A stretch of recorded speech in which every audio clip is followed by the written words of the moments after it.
Guys, Andre, Jan, come on. It's time to start. Can you hear me? Good? Yeah.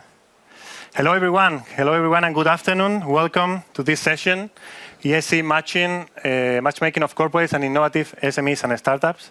My name is Manuel Mendigutia. I work at the European Commission in the European Innovation Council.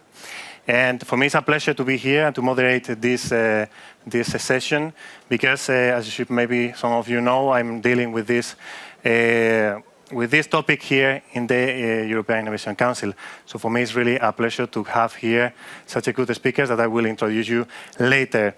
This event and this session, not only this session, but the whole event, the R&I Days, as you may know, it's not only about debates, it's not only a conference, but what we are trying to do, as Mr. Paquet was saying this morning, is to bring together stakeholders, to create together and to shape together the policy, the innovation policy for the future of the European Union. So that's the reason it's so important for us, your feedback, your comments, your ideas, and to take care of them and to really make a report of them because we are going to use it in the new developments of the activities that we are developing. To do that, I'm not only alone here, but we have also my colleague Cristina Boto, that is there on the back, also Oana Popescu, and also we have our colleague Razvan Anistorai that is helping me to bring all this information together. So don't hesitate to talk to them, to talk to me with your feedback. On top of that, if it not were enough, we have also an external independent rapporteur. So he's going to take care of all the comments and all the ideas that are going to raise here in the session. Is Elisa Kruskowska, that is coming from the Polish Development Fund, and she volunteers. So thank you very much. Elisa, it's a pleasure to have you here. Thank you. As I say, it's very important to have your feedback. Don't hesitate to bring it and to take the floor whenever you have the idea to do it. Because, as I say, many friendly faces, they are not only the speakers coming from corporates, coming from venture capital, we have also other colleagues from the Veolia, from Atomico, from Procter & Gamble, from Enel. So please bring all your knowledge because we really take care of it and we really like it. Well, let's go for it. The conference and the session is about the EIC matchmaking of corporates and innovative SMEs. Why? It was one of the questions that I had today and some days before is why the EIC is doing that. No? Why is worried about this matching and why it's not working. I'm not going to go into detail into the EIC because this morning already the director, Paquet and Malo were talking about it, but I will recommend you again to download, because we are a paperless event, this document that was just released yesterday. It was released and it's online in the webpage of the ASME and also in R&I DG. And it's going to explain you about the impact that the EIC has had in the last years with all the information about numbers. You like numbers, this is your document. On top we have around, it's not here, I don't see her now, but we have around the person behind. Of course, there has been the work of many people, but we have a colleague, the bright mind, that is Agnieszka Stasiakowska, that has been working very hard on this. It's here around. If you want to contact with her to have more information, more detailed information, let me know and I will introduce you to her. Why the European Innovation Council is dealing with these corporates? Well, it has been said today many times, we the Europeans are good in making knowledge, but we are not so good in making money out of it. So there are many startups, in fact, more startups now that in the States has been created in the last 1-2 years. This was the last data that we have. But they are not able, or they don't succeed in scaling up to become global leaders. It's not a problem that is now. It has different reasons behind, but one of them is for sure the lack or the scarcity of venture capital. We have here Priya that's going to talk us about it. But compared with the state of China, we have much more or less capital to invest in these companies that are risky. That means risk for the investors that want to put money on them. The European Innovation Council and the European Commission tried to change this by creating the SME instrument in 2014 and then developing it into the European Innovation Accelerator pilot that we have now. In the last years, what we have done in this program is to fund more than 4,500 companies, startups and SMEs all around Europe with more than 2 billion euros in direct help to these companies. to try to really make this disruption, these disruptors that have new ideas, to help them to go into the market and to become global leaders. In the impact report that you have there, you're going to see many numbers about what is the result of this effort. But also something that we have learned in the last year, since 2014, time flies, is that it's not only about the funding. Funding is really important, but it's for sure, it was said in the session before, ecosystem, and to have really more than money, what we call not only money, but the smart money, is really important for these startups, for these SMEs to grow and to become global leaders. This is the reason the SME instrument and then the EIC accelerator pilot is bringing not only funding, but also coaching and also what we call business acceleration services.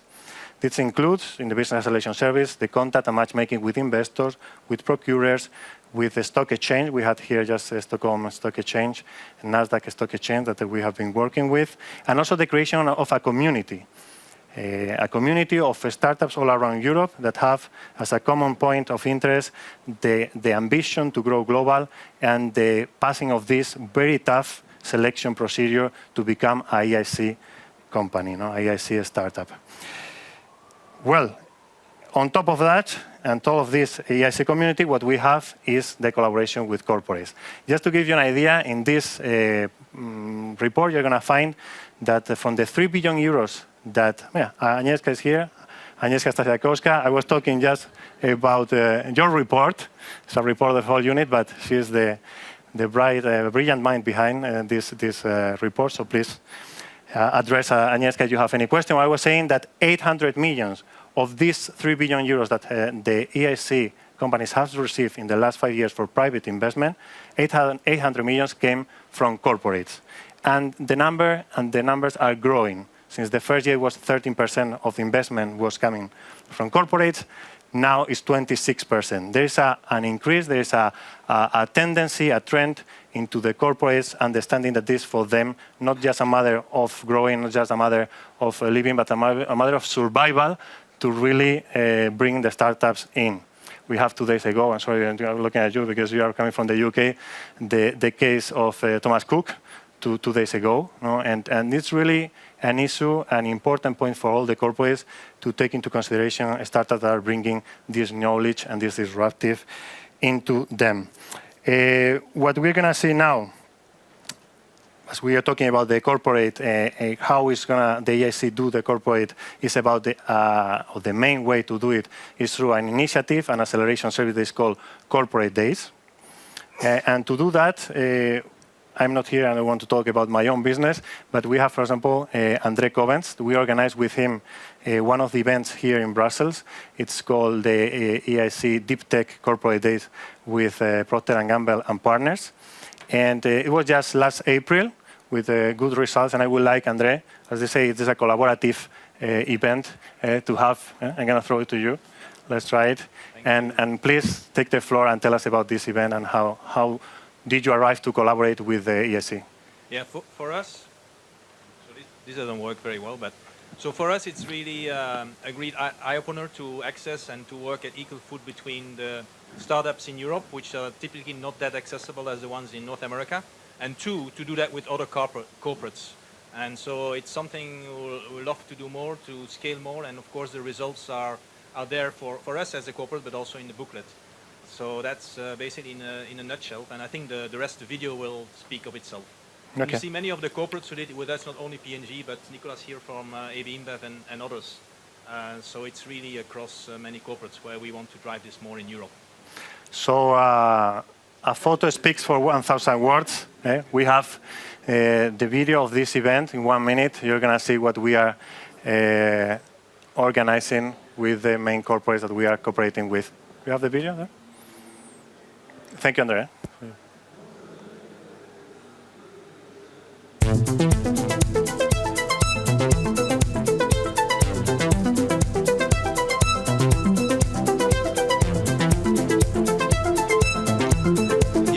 Yeah. So basically, you're in for 2 days of pitches.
well, thank you, Andre. You made it possible.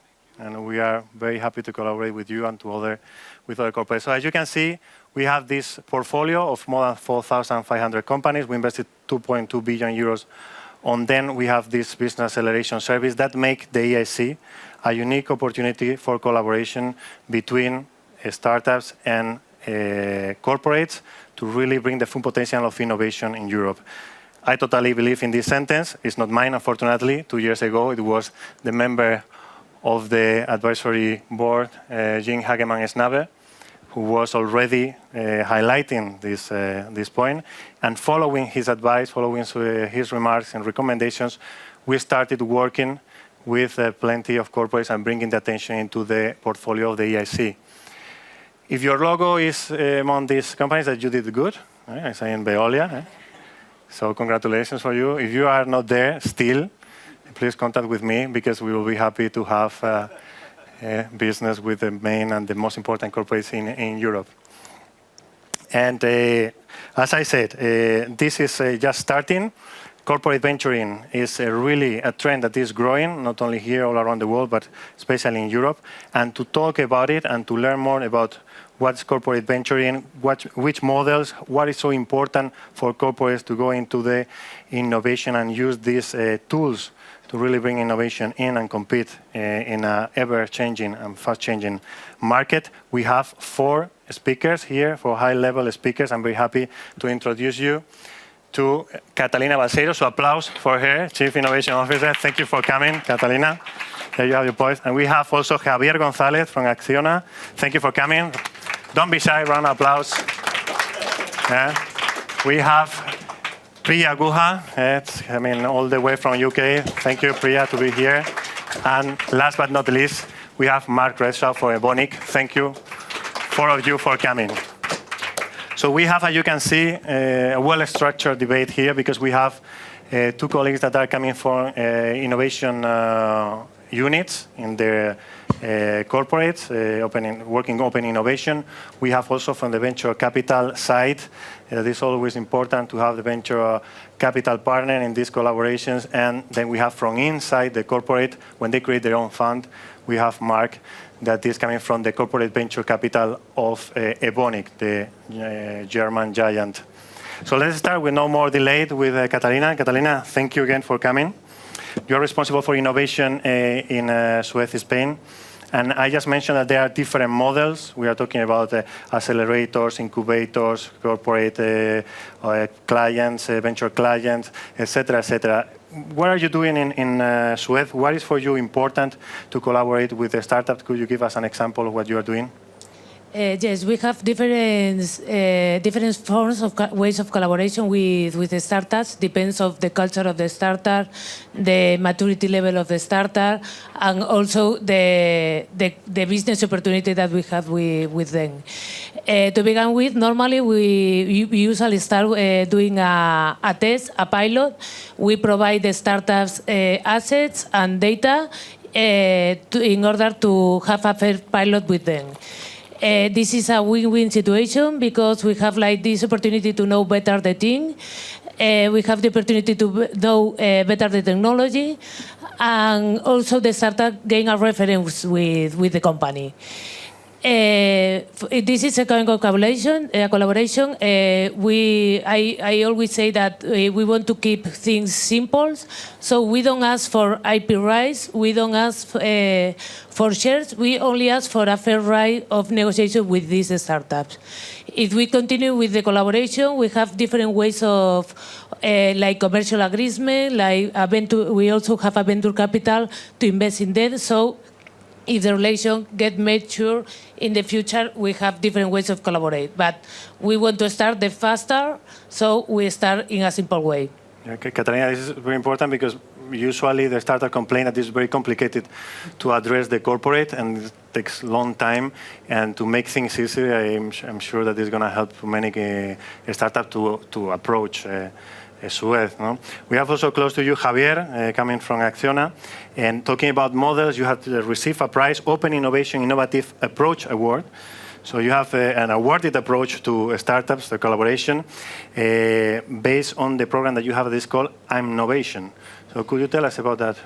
Yeah, but it's an open innovation initiative in Acciona. We made deep thought 2 years ago about how we want to innovate in the future. So as a result, the conclusion was we need to go faster. We need to run faster than ever, not only to be more competitive, but also to survive. So this is the reason why we create Innovation. Innovation is a platform that reflects the way that we want to innovate.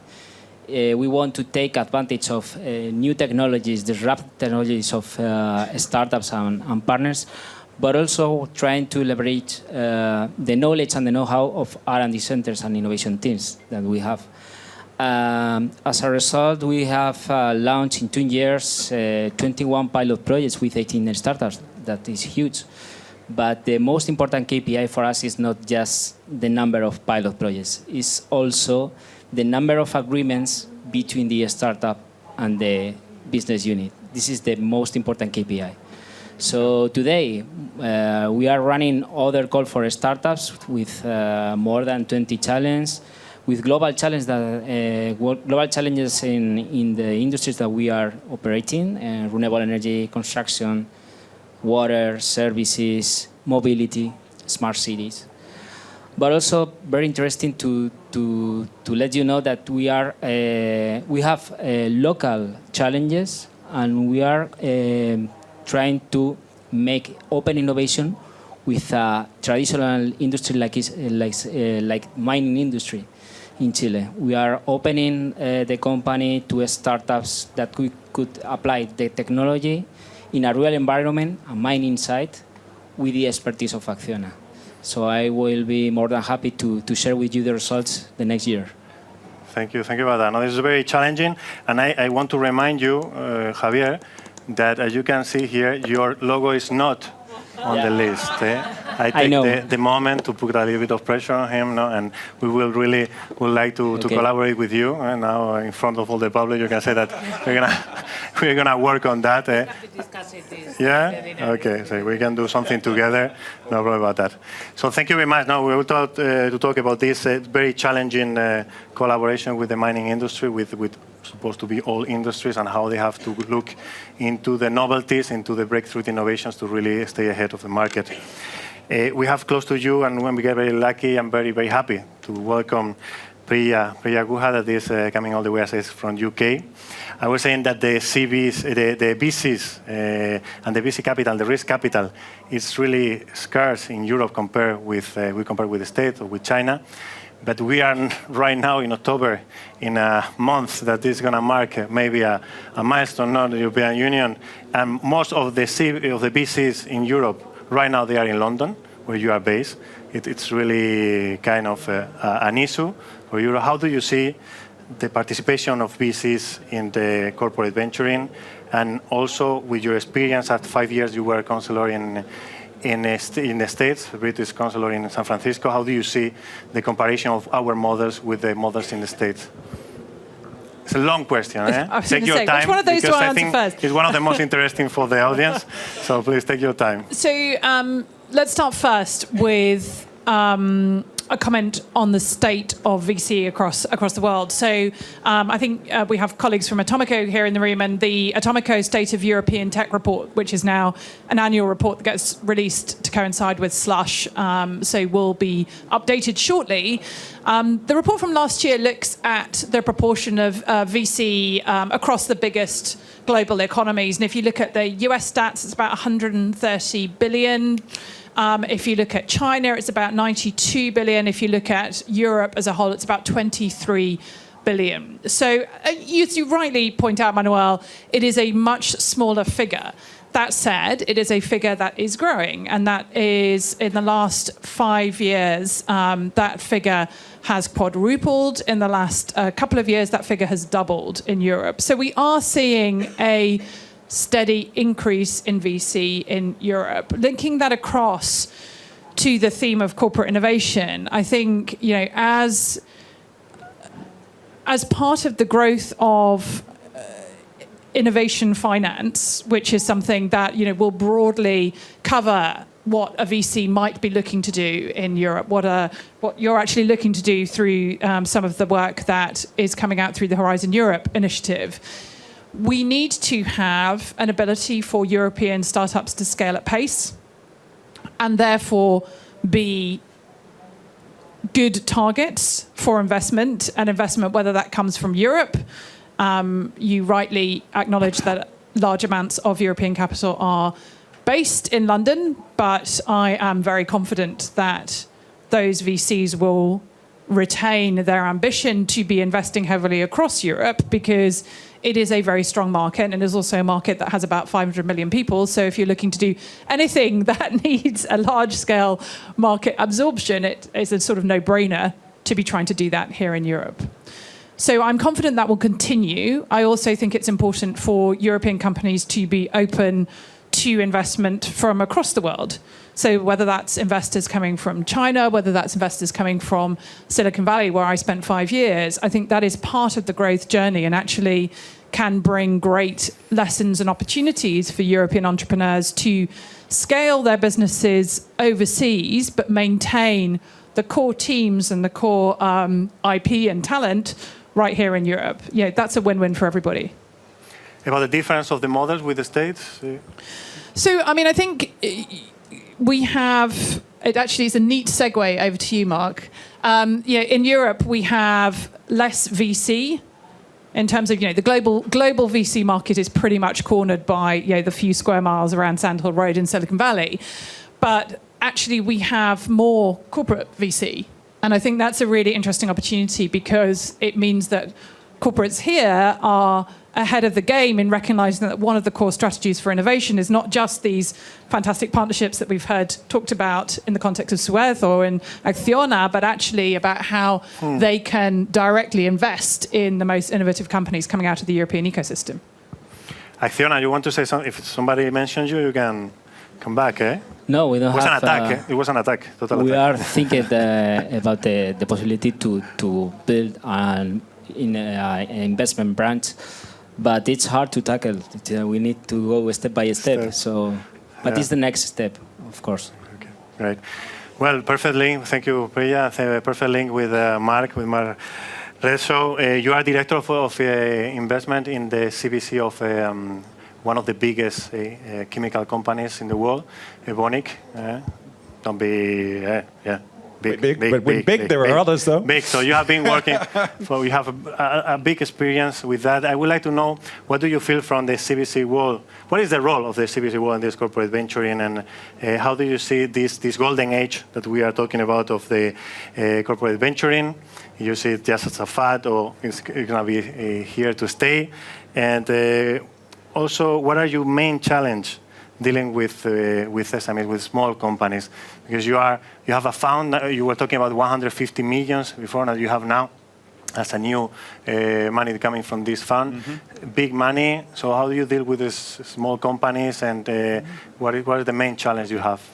Okay, we'll take that in two parts. The first bit, where do we fit in as a corporate venture group? Again, I've got to be modest. We're just part of the answer. There are lots of open innovation activities within the company. We spend almost 500 million euros a year on R&D as a company. We've got huge in-house R&D teams. A lot of that's incremental work where we need the deep knowledge that we have about our own processes to keep improving them. We work with startups, and that's where we play a role as venture capital. There are many other small SMEs that are not looking for venture capital, and we've got to find ways of working with those too. And so I think what we've managed to do is, we have, since we started in 2012, we've made 31 investments. But that's only 31 startups. We see 600 or so a year, at least. And we can make introductions, and we do have collaboration projects, other things that our colleagues run where we haven't deployed capital ourselves. And so you can open the doors. And then that sort of segues into what's the link? How do we make this work? How do we succeed in working with smaller companies? I think the largest challenge is the miscommunication, that as a large corporate, we've got our objectives, we've got people who are used to running projects as we run them, and startups work differently. And we have to find some form of translation between those two ecosystems and understand what success looks like for the other party. And I think when you meet a startup, they're sometimes pushing and saying, look, we need something, and it's fairly short term. And little small steps really help because they can't necessarily, and they don't have the capital or the resources to be able to jump to the big solution. And it is sort of taking that step-by-step approach. Whereas a large corporate looks at it and says, well, this is the end point we want to get to, how are we going to get there? And then works over a long time. So you've got to bridge those gaps. And I think, make a plug for you. I realize now I did something very bad. I didn't manage to hide well enough when that video was shot. So events like that and bringing our colleagues to meet startups really helps bridge that gap. Yeah. Thank you for that. So the main challenge you think is the culture of bringing together the culture of startups and the corporates together and to have this link.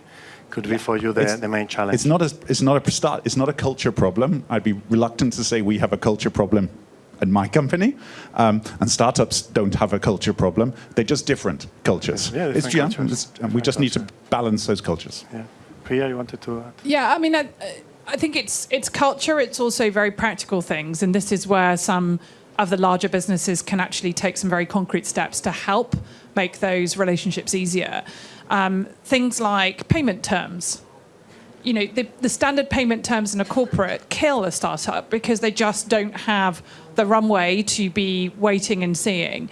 The legal frameworks, the length of sort of NDA reviews that people have to go through to engage in a discussion that's not even something close to proof of concept, are also things that can completely drown a startup's infrastructure and experience. So there are lots of really simple, small, practical things that I think corporates can do. And you talked about it before, Catalina, in the context of IP. Those can be real hurdles and can, in the worst case, actually finish a startup. So, I think there's an opportunity to learn from everybody who's engaging to what are the things that actually corporates can do in a very practical way, aside from, that broad sort of trying to align and empathize with different cultures to make a difference. Okay, thank you. You were mentioning that Catalina also was talking about it, about this challenge and how to make it easier for the startup to approach the corporate. It will be part of your recipe for a successful partnership. You have had already the experience with several, even with EIC companies, to make this partnership. What will be for you this recipe? What will have the ingredients of this recipe for a successful cooperation with the startups? Well, I think as our job, innovation team is this close this bridge.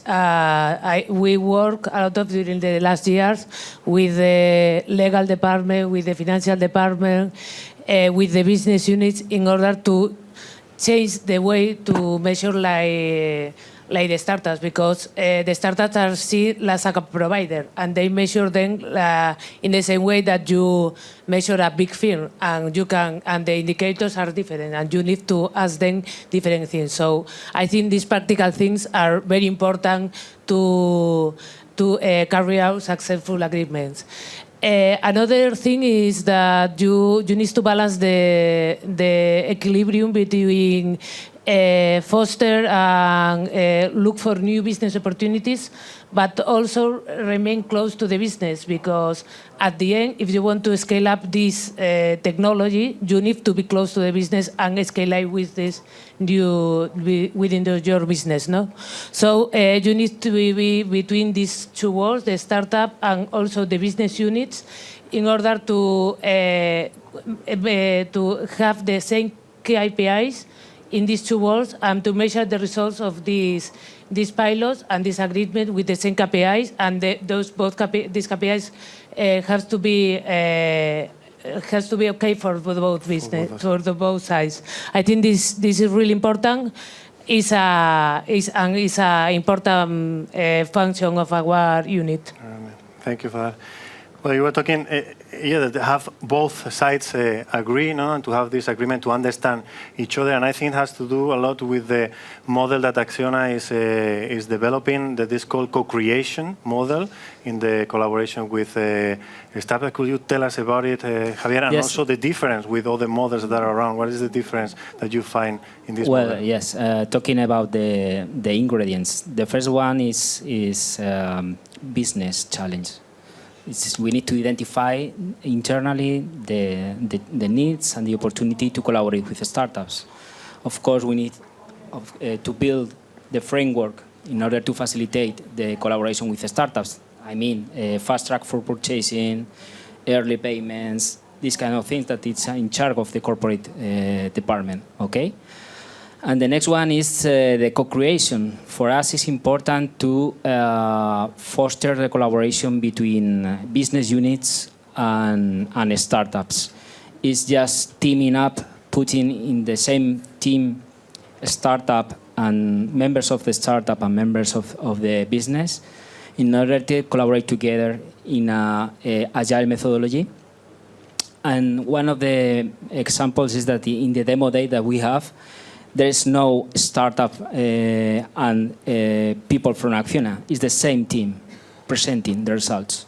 So they need to be involved from the beginning. They need to be engaged in that project because it's their own project. Okay, this framework is suitable to find new opportunities, new business models. And we are interested in that part of the disruptive technology, new business model, because at the end, part of the program is, or the aim of the program is to co-create and find new revenues and new business models. So the startup has like an insider, like someone in the corporate that is working with them close together to present together the project? Inside? Yeah, it's like they have the background in terms of knowledge, know-how, and so on, but they begin from the scratch to test, validate new opportunities, how to apply new technology, how to find new business models with a canvas, joining forces together and presenting the results to the top management of the company. Right. Well, thank you about that. You see, Priya, that maybe this is a trend for the future. I would like, you are a visionary also, Priya, about the future trends. I would like you to bring this experience, tell us what is going to happen in the future. You think this is going to be like that? This model that can be extended in the future? Which kind of models will be there? So I think that we will see the model of a corporate evolving. I think everybody in this room would probably recognize that corporates have to change at a pace that they never would have envisaged sort of 30, 40, 50 years ago to stay relevant. And a big part of that, of course, is innovation and working with the innovation ecosystem in the broader sense, including startups.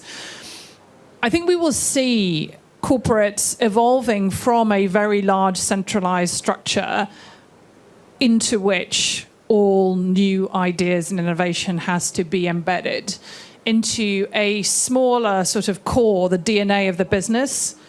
And around that, maybe if you could sort of envisage like lots of small satellites spinning around the central core, you actually have more free scope for innovations to be running off that DNA, but not constrained by all the rules and regulations that would normally govern the sort of traditional, more monolithic corporate structure. So I think we're going to see that emerging more and more. And you see that in some acquisitions now, where companies are acquired at a relatively early stage, but actually they're allowed to run pretty independently, just using the support base that the larger corporate can bring to the startup. A great example for me is News Corp's acquisition of Unruly, the British company back in 2015, where Unruly was essentially allowed just to continue and run as an independent business, but was able to utilize some of the resources of the larger corporate when it needed to. So I think we'll see that more and more, and that can actually lead to sort of pretty fundamental change about how we see the concept of a corporate in today's world.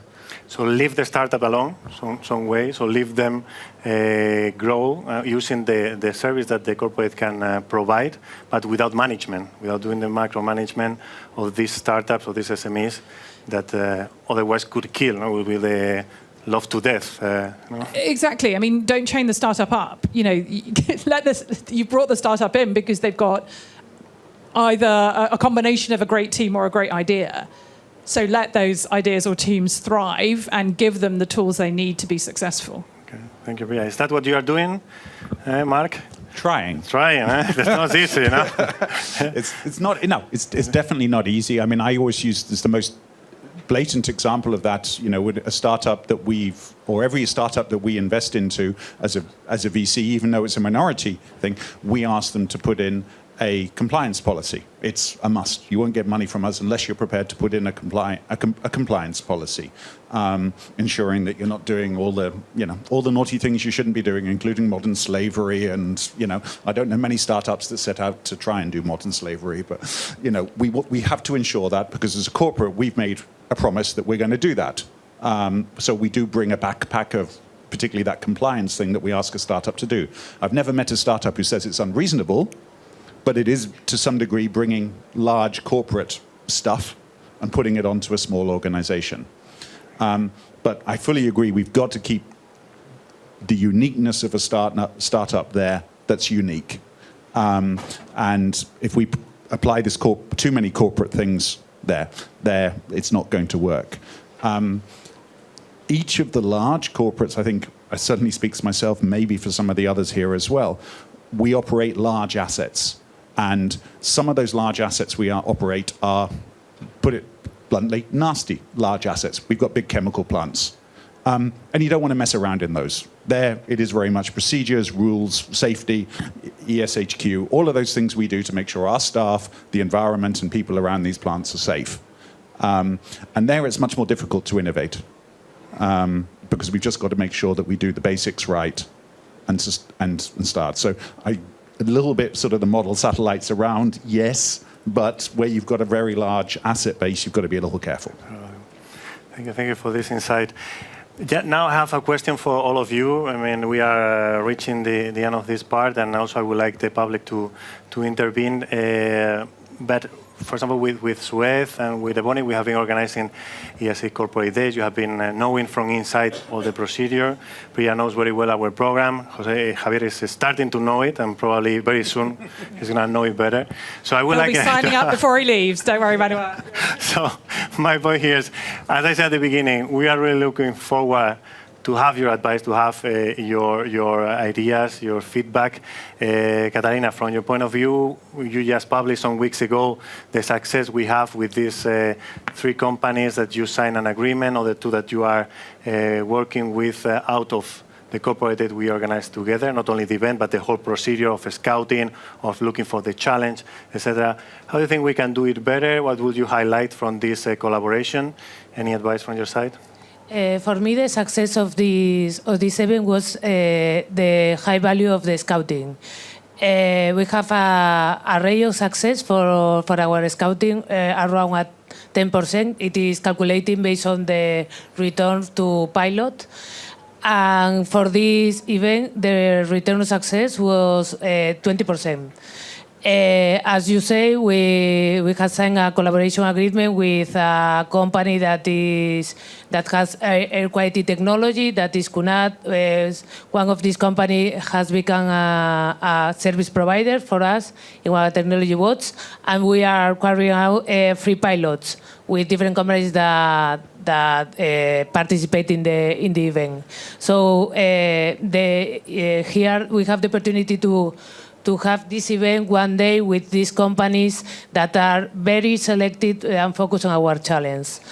I will continue to do this work of that have this event in the following years.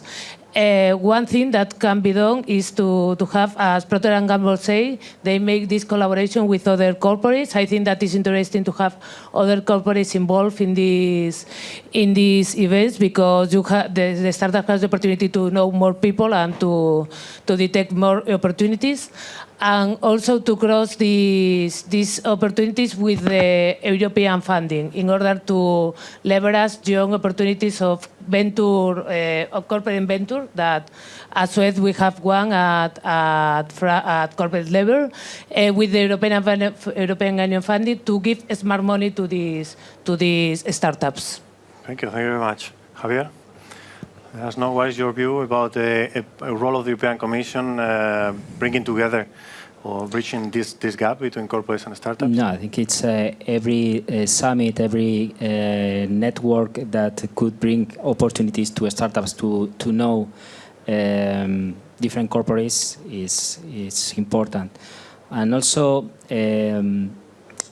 one of the threats is that we are all in the same page, and it's not the first time that I go to a summit and the corporates are pitching to startups and not the startups pitching to the corporates, because it's changing the model. I think it's in the future the startups will choose the right partner, and I think the Commission, the European Commission, have the right role to manage that. Okay. Thank you very much, Javier. Priya?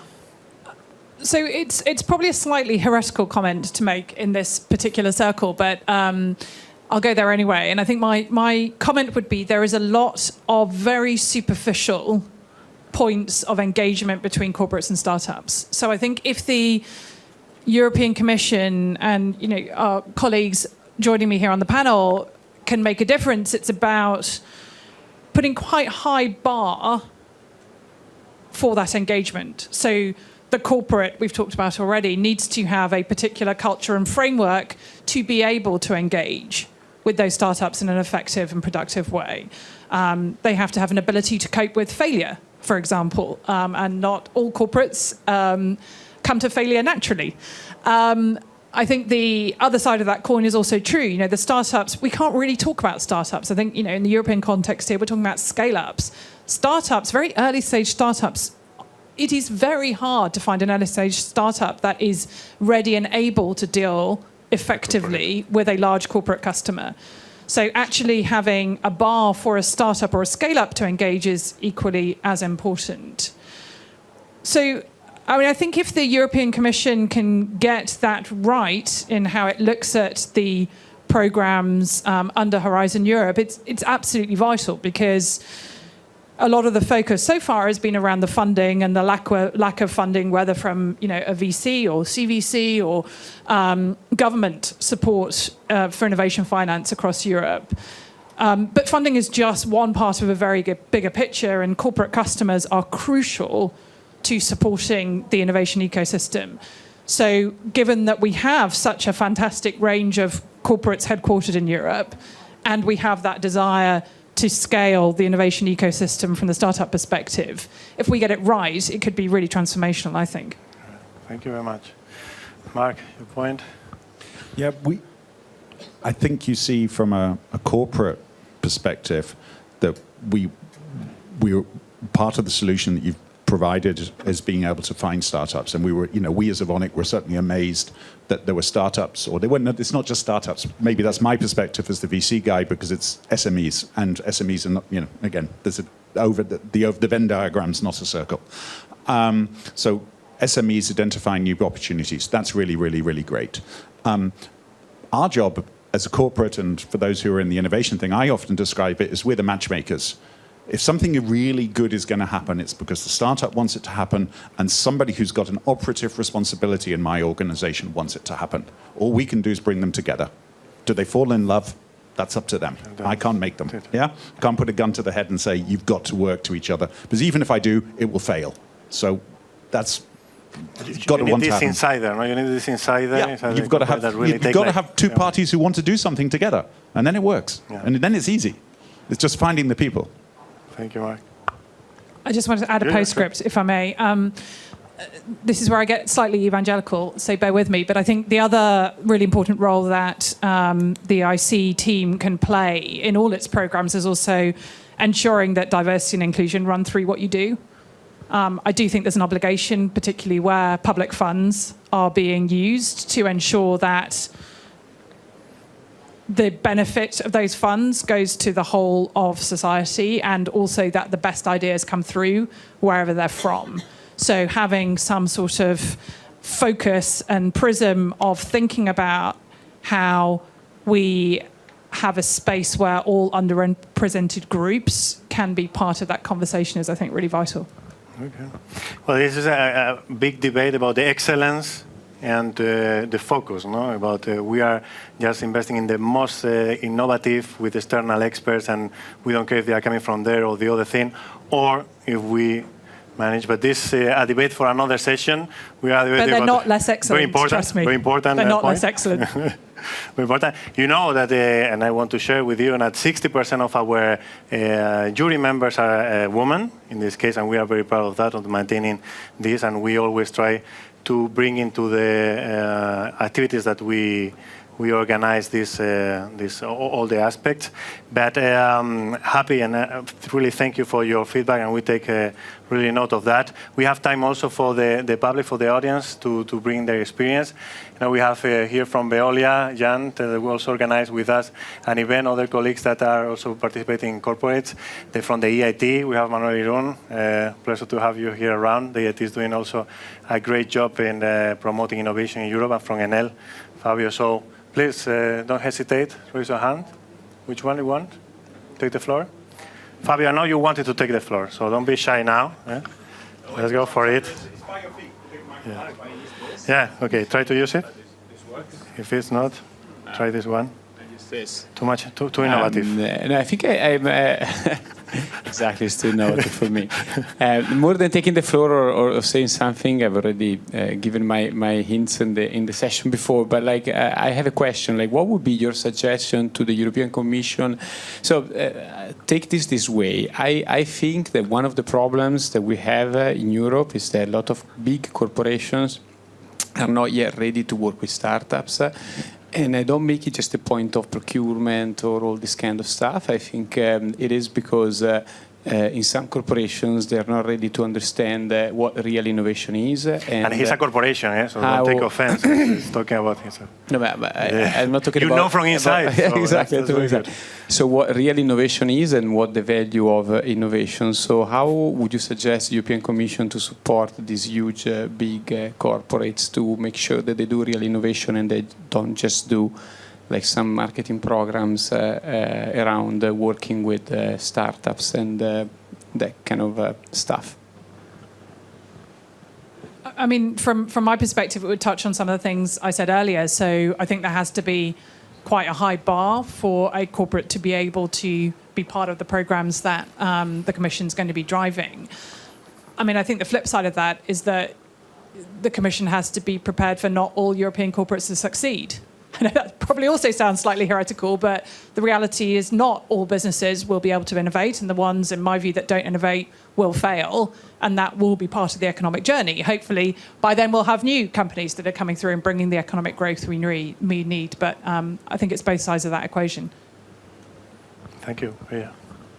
Steve, please. Yeah, I definitely strongly agree with these points about making engagement with startups real rather than sort of light touch marketing dressing. I've lost count of the number of startups who've got lost in proofs of concepts with R&D innovation departments of corporates, which have never really turned into anything and have wasted everybody's time. Can you hear Steve? Because I hear some people are not... Yep, I'll speak a little bit louder. And we're sort of slightly conflating two things here when we're talking about corporates and innovation, and I wonder how the panel sort of separates those two things out. One is having startups, innovative companies become suppliers to the corporates, which is usually what the startup wants. They want the contracts because that's how they're going to grow.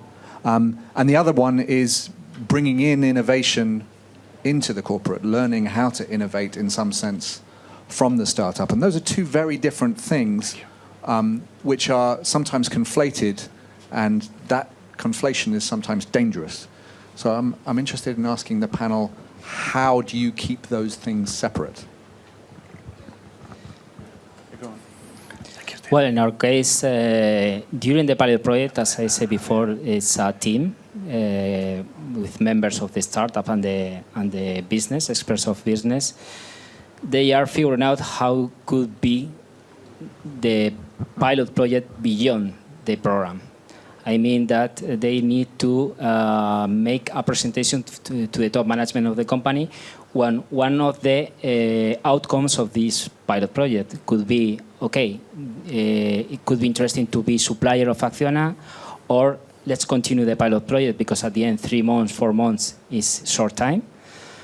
But also, why not? Let's explore this opportunity that arises during the pilot project. So it depends. Okay. I think to avoid a project getting bogged down in R&D, R&D, I think, love to work with startups. That's easy. What's more challenging is the marketing teams, because that means you've got to take it out, something that's unproven, and go and talk to your customers about it. And that might turn out bad. And that's what marketing guys, I think, it gets more worried. So I think you've got to get the marketing teams involved in R&D much earlier. That's something that we see with our own in-house R&D as well. It's not just talking about startups. And I think something we've struggled to achieve over the last years and have made progress on. Are we all the way? No. So get marketing involved, and if you're a startup, just don't go and talk to R&D. Make sure that you're talking to somebody as well who's about business and market access and whoever's going to use these things. How do we learn from the way that startups work? I think, yes, there is a cultural change. We run internal programs, what we call ideation jams, things like that, which is very much trying to encourage people to think in an entrepreneurial way, think up in a lean startup way, et cetera, et cetera. So I think we've got in-house programs from that, but also exposing people to startups and bringing startups into the company. That's part of our goal as the VC group, is to help support that. And also, I think you said the question was what tips for the commission. It's a portfolio. Not everything succeeds. That's, we just talked about large corporates failing, small startups fail even quicker.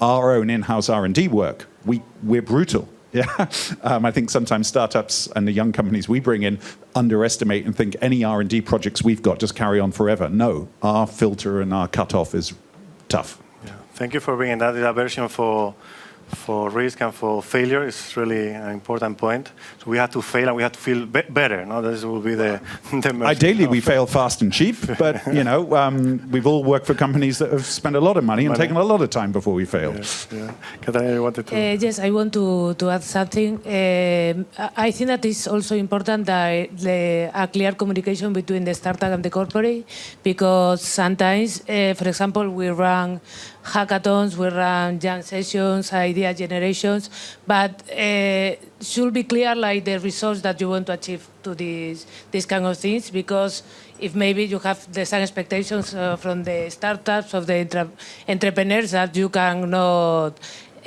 fulfill, no? So I think the communication is very important, because at the end it's a collaboration, so you need trust. And also for when you enter in the business side, I think that it's really important to have a common understanding of the result that you want to achieve with a pilot or with a demonstration. And this common understanding should come from the startup and also from the business side, in order that everybody has the same expectations, and at the end you know how to measure this collaboration and how you can continue. Manage expectations. Thank you very much. We have time for one last question. If not, you have been really nice. Thank you very much for your feedback. But I would like to ask you for a last favor, and I let you to go to another room to have your networking, is to give me a headline, to give me a last sentence, just some words that we can do as a quotation for your point of view of. It's good, Mark, you were not expecting that, eh? No. And it's recorded, so now the boss are going to watch it. No comment. So we are innovative, so let's try it. And then, Katarina, your view on corporate venturing, what would you like after this session to summarize? One headline. Titular. Well, I want to highlight the close bridge between startups and corporates. Is one of the challenges that we have if we want to scale up these technologies that they are developing. Thank you. Collaboration is the key, and you need to bring value to the startups as well, not only for the corporate. Sharing values. Thank you. I think from my perspective, it's, make this a very deep, considered engagement, and make sure that both parties are on the same page and don't waste each other's time. Yeah, time. You had time, Mark, to think about. I've had time, but Xavier said it. Lucky one. He's just about said it. It was almost perfect, I think. It is. Get the one sentence. you've got to. It's got open collaboration is here to stay. Yeah. If you have open collaboration, it's here to stay. It's here to stay. You put this down, no? We have here our. Was to be too fast for me, but everything is recorded. Thank you very much. Really, it has been a pleasure to have you. We're gonna keep collaborating, start collaborating with Acciona, keep collaborating with the others, and have you around because it's really a pleasure that you share with us your wisdom and your experience. Thank you very much. A big applause for this and also for the audience. Thank you for your attention.